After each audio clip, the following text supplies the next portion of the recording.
ധ്യാനയോഗം നടക്കുന്നത് ബഹുമാനപ്പെട്ട ഷോബിൻ ഷമാഷനാണ് അതിൻ്റെ കോർഡിനേറ്റർ.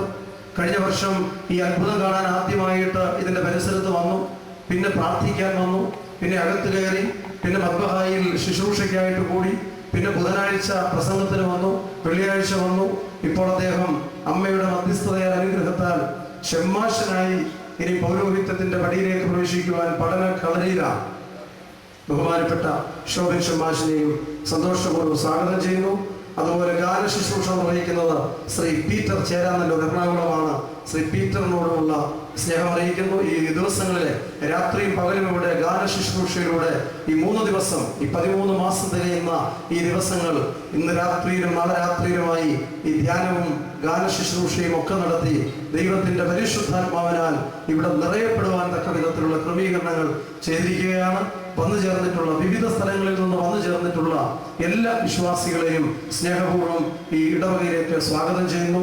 ഇപ്പോൾ വളരെ അത്യാവശ്യമായി ഒരു സാക്ഷ്യം പറയണമെന്ന് ശഠിച്ച് ഒരു ബഹുമാന്യ വിശ്വാസിയുണ്ട്. അദ്ദേഹം ഒരു സാക്ഷ്യം ഇപ്പോൾ പറയും. അതിനുശേഷം ബഹുമാനപ്പെട്ട ജോൺ തോളൂരി അവർ ധ്യാന പ്രസംഗം ആരംഭിക്കും.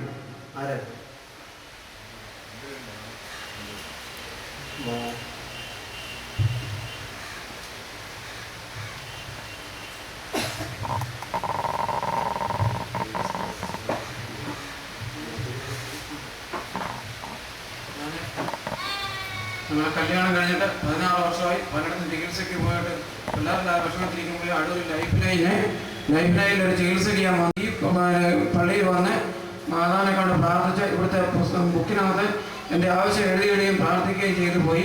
4ാമത്തെ പ്രാവശ്യം ഇവിടെ വന്ന് എഴുതിയിട്ട് കഴിഞ്ഞപ്പോൾ ഇവിടുത്തെ അച്ഛനെ കണ്ട് ഞാൻ വിവരം പറഞ്ഞു, ഇന്നൊരു കാര്യത്തിൽ ഞാൻ വന്നിരിക്കുന്നെന്ന് പറഞ്ഞു.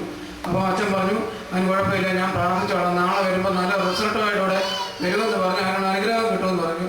ശരിയെന്നും പറഞ്ഞ് ഞാൻ ഇവിടെ നിന്ന് പോയി. പിറ്റേ ദിവസം ഇന്നലെ അതിൻ്റെ റിസൾട്ട് അറിഞ്ഞു. ഇന്ന് ഞാനിത് ഇവിടെ അച്ഛനെ കണ്ട് പറയാനും പ്രാർത്ഥിക്കാനായിട്ടും ആരോഗ്യമുള്ള ഒരു കുഞ്ഞിനെ തന്നെ എനിക്ക് മാതാവ് എനിക്ക് അവിടെ നിന്ന് അനുഗ്രഹം തരാൻ വേണ്ടി ഞാൻ പ്രാർത്ഥിക്കുകയാണ്.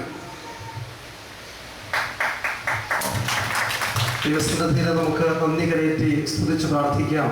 വിവാഹം കഴിഞ്ഞിട്ട് 16 വർഷമായി മക്കളില്ലാതെ ഭാരപ്പെട്ട ഒരു ദമ്പതിമാണ്. വിവിധ ചികിത്സകളും വിവിധ ആസ്പത്രികളിലും സ്ഥലങ്ങളിലും ഒക്കെ പോയി അമ്മയുടെ അടുക്കൽ വന്ന് സങ്കടം പറഞ്ഞ് പ്രാർത്ഥിച്ച് കരഞ്ഞു. അമ്മ ആ സങ്കടം ഏറ്റെടുത്തു. 16 വർഷങ്ങൾക്ക് ശേഷം ഡോക്ടർമാർ അസാധ്യമെന്ന് പറഞ്ഞത് ദൈവത്താൽ സാധ്യമായിരിക്കുന്നു.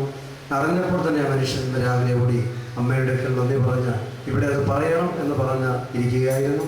നമുക്ക് വീണ്ടും ഈ കുടുംബത്തെ ഓർത്ത് പ്രാർത്ഥിക്കാം. ആരോഗ്യത്തോടുള്ള ഒരു പൈതലിനെ ലഭിച്ച് അമ്മയുടെ സന്നദ്ധയിൽ സമർപ്പിക്കുവാൻ ഇടയാകട്ടെ എന്ന് പ്രാർത്ഥിക്കുന്നു. മറ്റൊരു സാക്ഷ്യത്തിന് എഴുന്നേറ്റിട്ടുണ്ട്.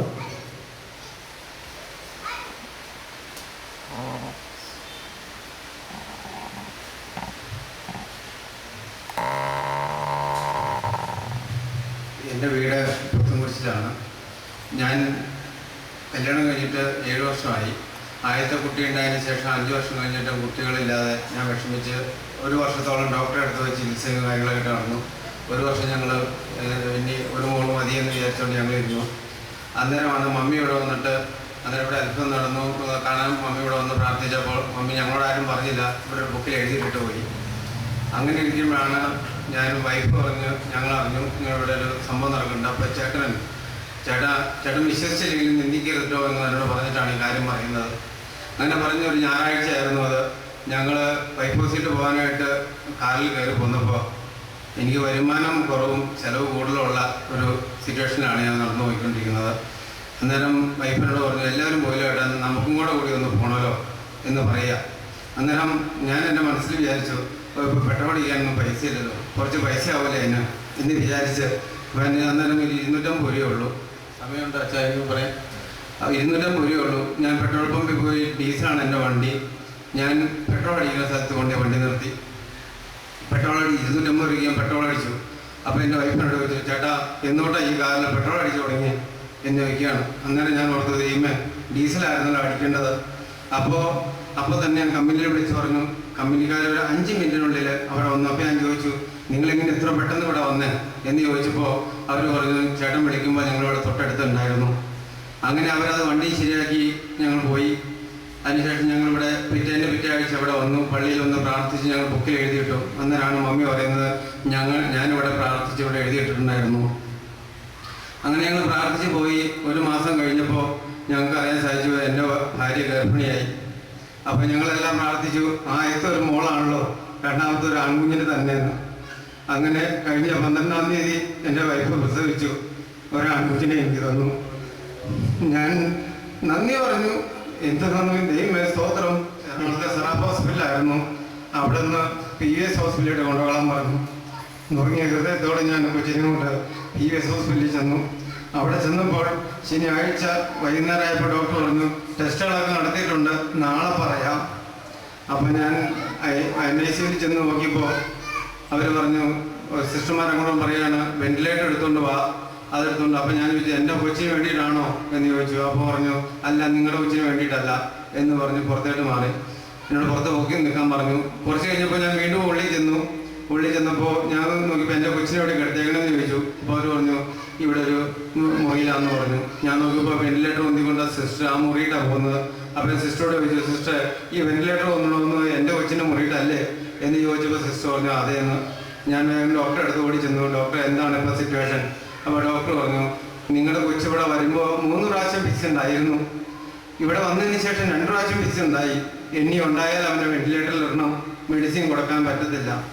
അങ്ങനെ പിറ്റേ ദിവസം രാവിലെ ഞാൻ ഹൃദയം പൊട്ടി അവിടെ കട്ടിലേക്ക് കിടന്ന് കരയുമ്പോൾ എൻ്റെ കൂട്ടുകാരൻ എന്നോട് വിളിച്ചു പറഞ്ഞു, നീ 10 കോടി രൂപ, ഞാൻ അങ്ങനെ അവിടെ നീ 10 കോടി രൂപ നീ ഹോസ്പിറ്റലിൽ കൊണ്ട് വെച്ചാൽ നിൻ്റെ കൊച്ചിന് സൗഖ്യം കിട്ടുമ്പോൾ നീ പോയി നിൻ്റെ കർത്താവിനോട് പ്രാർത്ഥിക്കാൻ പറഞ്ഞു. അങ്ങനെ ഞായറാഴ്ച കഴിഞ്ഞ് പോയി. ഡോക്ടർ പറഞ്ഞു, ടെസ്റ്റുകൾ നടത്തി, റിസൾട്ടുകൾ വരണുള്ളൂ, ഒന്നും പറയാറായിട്ടില്ല. അങ്ങനെ തിങ്കളാഴ്ച രാവിലെ ഞാൻ കട്ടച്ചെറിയിൽ വന്നു. വെളുപ്പിന് 4 മണിക്ക് എഴുന്നേറ്റ് അവിടെ നിന്ന് പോന്നു. ഇവിടുന്ന് അച്ഛനോട് പറഞ്ഞു, മുട്ടിപ്പായി പ്രാർത്ഥിച്ചതിൻ്റെ ഫലം ഞാൻ ഈ പള്ളിയിൽ നിന്ന് ഇറങ്ങി റോഡിലേക്ക് നടന്നപ്പോൾ റോഡിൽ ചെന്നപ്പോൾ ഇങ്ങനെ പോകണമെന്നു. ഡോക്ടർ വന്നു, കൊച്ചിന് സൗഖ്യമായി എന്ന്. നിങ്ങൾ വിശ്വസിക്കുമോ? എൻ്റെ അനുഭവമാണ് ഞാൻ ഈ പറയുന്നത്. ഇവിടെ വന്ന് ഈ പള്ളിയിൽ വന്ന് കരഞ്ഞ് പ്രാർത്ഥിച്ച എല്ലാവർക്കും അനുഗ്രഹം കൊടുത്ത് മാതാവിനോട് ഞാൻ നന്ദിയോടെ പറയുന്നു. തൻ്റെ കുഞ്ഞിനെ ദൈവം വഴി നടത്തിയ ആ വഴികളെ കേട്ടപ്പോൾ നമ്മുടെ ഹൃദയങ്ങളും നൊമ്പരപ്പെട്ടു. ഏതായാലും ദൈവത്തിൻ്റെ വലിയ മഹത്വം ഉണ്ടാകട്ടെ എന്ന് പ്രാർത്ഥിക്കുന്നു. ദൈവമേ സ്തുതി.